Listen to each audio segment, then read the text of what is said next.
Assalamualaikum, selamat pagi pemirsa. Hari ini Mahkamah Konstitusi atau MK akan menggelar sidang putusan uji materi atau judicial review terhadap aturan ambang batas pencalonan presiden atau presidential threshold yang diajukan oleh sejumlah pihak. Di antaranya adalah salah satunya adalah mantan Panglima TNI Gatot Nurmantio. Selain Gatot tercatat ada sejumlah nama yang juga mengajukan gugatan yang sama. Dicatat ada 53 orang lebih yang kemudian mengajukan gugatan mengenai ambang batas pencalonan sebagaimana yang diatur dalam pasal 222 Undang-Undang Nomor 7 Tahun 2017 tentang pemilihan umum atau Undang-Undang Pemilu. Kita akan melihat bagaimana jalannya sidang pada hari ini yang sudah digelar oleh Majelis Hakim di MK. Melawan hak suatu benda yang sama sekali atau sebagiannya termasuk kepunyaan orang lain dan benda itu ada dalam tangannya bukan karena kejahatan, dihukum karena penggelapan dengan hukuman penjara selama-lamanya 4 tahun atau denda sebanyak Rp900 kecuali terhadap objek jaminan fidusia yang tidak ditunjukkan oleh debitur karena tidak ada kesepakatan tentang cedera janji atau wan prestasi dan debitur tidak secara sukarela menyerahkan objek jaminan fidusia. Atau pasal 372 KUHP bertentangan dengan UUD 1945 sepanjang tidak mengandung makna debitur yang tidak menunjukkan objek jaminan fidusia dalam rangka melindungi dari penarikan secara sepihak oleh kreditur karena tidak adanya kesepakatan tentang cedera janji tidak dianggap sebagai tindak pidana penggelapan. B. Pasal 30 Undang-Undang 42/1999 bertentangan dengan UUD 1945 dan tidak mempunyai kekuatan hukum mengikat sepanjang tidak dimaknai pemberi fidusia wajib menyerahkan benda yang menjadi objek jaminan fidusia dalam rangka pelaksanaan eksekusi jaminan fidusia kecuali terhadap objek jaminan fidusia yang tidak ada kesepakatan tentang cedera janji atau wan prestasi dan debitur tidak secara sukarela menyerahkan objek jaminan fidusia. C. Penjelasan pasal 30 Undang-Undang 42/1999 bertentangan dengan UUD 1945 dan tidak mempunyai kekuatan hukum mengikat sepanjang tidak dimaknai dalam hal pemberi fidusia tidak menyerahkan benda yang menjadi objek jaminan fidusia pada waktu eksekusi dilaksanakan. Penerima fidusia berhak mengambil benda yang menjadi objek jaminan fidusia dan apabila perlu dapat meminta bantuan pihak yang berwenang kecuali terhadap objek jaminan fidusia yang tidak ada kesepakatan tentang cedera janji atau wan prestasi dan debitur tidak secara sukarela menyerahkan objek jaminan fidusia atau setidak-tidaknya menyatakan bahwa frase pihak yang berwenang dalam penjelasan pasal 30 Undang-Undang 42/1999 bertentangan dengan UUD 1945 dan tidak mempunyai kekuatan hukum mengikat sepanjang tidak dimaknai pengadilan. 3.8. Menimbang bahwa untuk membuktikan dalil permohonannya para pemohon telah mengajukan bukti surat atau tulisan yang bertanda bukti P1 sampai dengan bukti P12 sebagaimana selengkapnya termuat pada bagian duduk perkara. 3.9. Menimbang bahwa oleh karena permohonan aku telah jelas, Mahkamah berpendapat tidak terdapat kebutuhan maupun urgensi untuk mendengar keterangan pihak-pihak sebagaimana dimaksudkan dalam pasal 54 Undang-Undang MK. 3.10. Menimbang bahwa terhadap permohonan untuk menjadi pihak terkait yang diajukan oleh PT BCA Finance bertanggal 2 Februari 2022 yang diterima di Kepaniteraan Mahkamah pada 3 Februari 2022 dan permohonan untuk menjadi pihak terkait yang diajukan oleh Asosiasi Perusahaan Pembiayaan Indonesia atau API bertanggal 4 Februari 2022 yang diterima di Kepaniteraan Mahkamah pada 4 Februari 2022 oleh karena permohonan aku berdasarkan pertimbangan pada pokok permohonan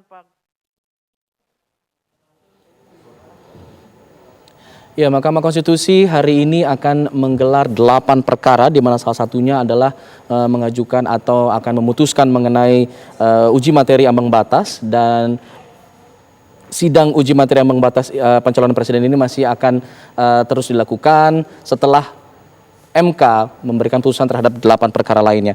Nah, sembari kita menunggu, kita akan membahas mengenai bagaimana kemudian potensi putusan yang akan diberikan oleh MK dalam sidang gugatan ini. Kita akan berbincang bersama dengan Prof. Juanda yang sudah bergabung bersama kami melalui sambungan Zoom. Selamat pagi, Prof.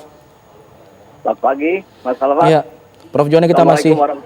Waalaikumsalam warahmatullahi wabarakatuh. Prof, kita masih menunggu MK untuk kemudian menggelar sidang putusan uji materi ambang batas ini. Tapi kalau kita melihat bagaimana sejarahnya judicial review terhadap ambang batas pencalonan presiden ini sudah dilakukan berkali-kali. Bahkan sudah diketahui ada 22 kali ditolak oleh MK. Apakah kemudian Prof melihat ada sesuatu yang berbeda dalam gugatan pada kali ini? Jadi begini ya, memang ini adalah ibarat kita makan candu itu.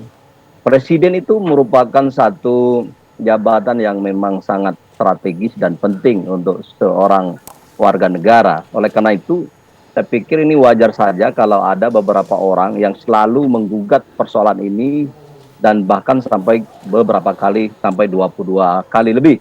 Nah, ini karena memang adalah supaya memang terbuka bagi orang-orang yang tidak punya partai politik yang memang memiliki sebuah katakanlah tidak masuk di dalam parlemen threshold, jadi berpeluang untuk mencalonkan calon presiden atau calon wakil presiden. Nah, kalau kita melihat dari berbagai proses sejarah dari judicial review di Mahkamah Konstitusi sebelum ini, saya melihat memang bahwa ini adalah hal-hal yang saya anggap tidak ada perbedaan dari sebelum ini. Nah, oleh karena itu kalau soal peluang itu tergantung pada persoalan argumentasi yang disampaikan oleh para pemohon nanti di depan majelis hakim yang hari ini tentu adalah hak putusan. Saya kira yang beberapa hari lalu atau minggu lalu itu sudah digelarkan pembuktian argumentasi, alasan-alasan konstitusional kenapa ini dianggap bertentangan dengan Undang-Undang Dasar 45 misalnya. Nah, tapi apakah memang ini mampu para pemohon memberikan argumentasi atau meyakinkan para hakim, itu kita lihat nanti. Soal peluang saya kira ini masih 50-50, saya lihat bahwa tergantung pada tadi dan tergantung pada hakimnya menerima atau tidak argumentasi dan fakta-fakta yang di dalam persidangan kemarin-kemarin itu. Saya kira itu sementara. Oke, Prof, argumentasi seperti apa yang sebelumnya sudah dipatahkan tapi kemudian ada argumentasi baru yang kemudian diberikan oleh para penggugat pada kali ini? Ya, saya kira begini, soal kemarin itu kan tetap mengacu pada persoalan bahwa calon presiden itu adalah hak setiap warga negara. Nah, memang benar itu. Namun bahwa partai politik yang memang tidak memiliki ambang batas di parlemen, yang dalam sekarang secara undang-undang 7 2017 kan dipatok misalnya berapa persen, 20%. 20% keterwakilan di DPR. Dan 25% adalah suara sah.